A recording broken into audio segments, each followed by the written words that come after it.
ধানের ক্ষতিতে হাঁসগুলো রেস্ট নিচ্ছে, তাই হাঁসের সাথে ধানটাও দিয়ে দেবো, বুঝতে পারছেন? ধানের ভিডিও করতে গেছি।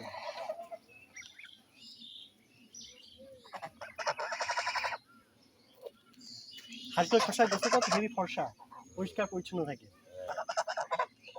নিজেরা গোসল করে থাকে। হ্যাঁ, আচ্ছা আচ্ছা। নিজেরা অনেক সময় গোসল করা দিতে হয়।